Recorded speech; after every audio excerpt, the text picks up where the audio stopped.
Assalamu alaykum qarindoshlar, YouTube kanalimga xush keldinglar. Bugungi temam balam aqlliq bo'lsin desangiz. Biz ota-ona bo'lguchi hammamiz balalarimizning aqlliq, sog'lom, cho'ng bo'lishini umid qilamiz. Buningga gap ketmaydi. Balkim hammanglar anglagan bo'lishinglar mumkin. Tadqiqotchilarning ko'rsatishicha, balalar 3 yosh kirgacha ularning mengisi cho'nglar mengisining 80%lik yetildi. 6 yosh kirgacha bo'lsa 90% yetidi.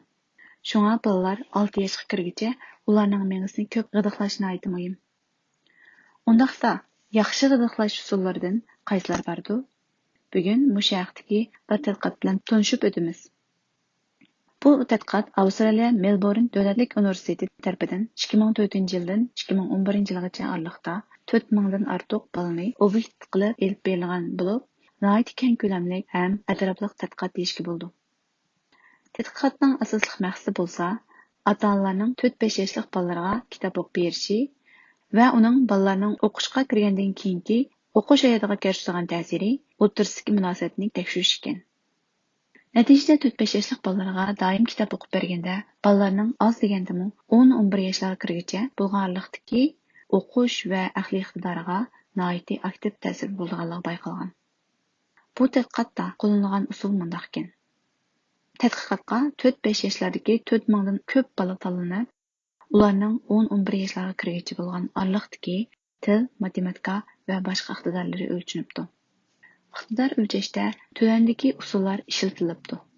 4-5 yoshli bolalarning o'qish iqtidorini o'lchaganda, texnik kitob o'qiy olmaydiganlarga 0, odatdagi so'zlarni o'qiy oladiganlarga 1, odatdagi so'zlar, murakkab so'zlar va oddiy jumlalarning hammasini o'qiy oladiganlarga 3. Bularning xohlagan ikkisini o'qiy oladiganlarga 2 nomer qo'yibdi. Til qabilini o'lchashga so'zlik iqtidorini sinaydigan o'lchamlik bir imtihonni ishlatibdi. Bundan boshqa yana NAPLAN, ya'ni davlatlik baholash programmasi degan imtihonni 8-9 yoshdagi bolalarning iqtidorini sinashga ishlatibdi. Bu imtihon asosligi til, adabiyot va matematika iqtidorini sinaydi ekan. Bolalarning aqliy iqtidoridan boshqa jismoniy va ijtimoiy iqtidorlari ham baholanibdi. Bu tadqiqotda kichik yoshdagi bolalarga ko'proq kitob o'qib berishning bu bolalarning keyingi yillardagi o'qish natijasiga bevosita aktiv ta'sir ko'rsatganligi bayqalgan. Ya'ni har haftadagi kitob o'qib berish qitim soni ko'p bo'lgan sari bolalarning maktab kirgandan keyingi til qobiliyati, matematika iqtidori va aqliy iqtidori shuncha yuqori bo'lgan. Bu yerdagi eng qiziqarli natija shuki, o'xshash yoshdagi bolalarni solishtirganda haftada 3 kundan 5 kungacha kitob o'qib berilgan bolalar bilan haftada 2 kundan oz kitob o'qib berilgan bolalarning aqliy qobiliyatida 6 oylik farq ko'rilgan.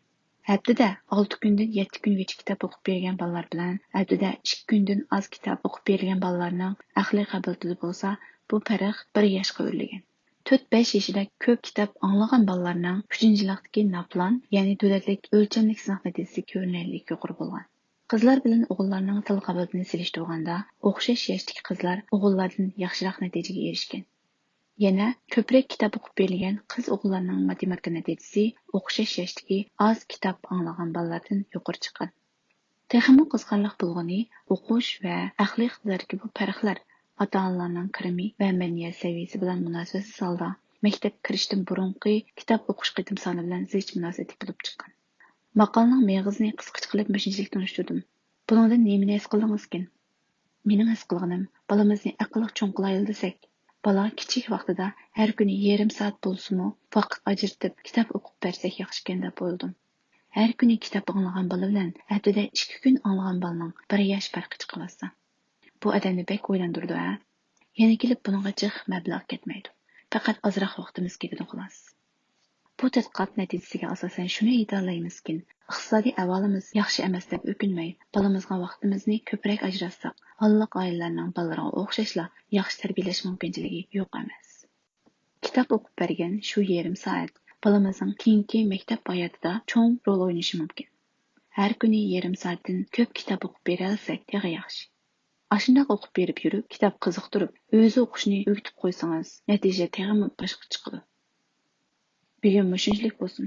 Bugungi mazmunni yoqtirgan bo'lsangiz, do'stlaringizga ham bellab qo'yarsiz. Kanalimga texnik xatlanmagan bo'lsangiz, xatlanib qo'yishingizni tavsiya qilaman. Hamsa kelar qitim ko'rishaylik. Aman bo'linglar.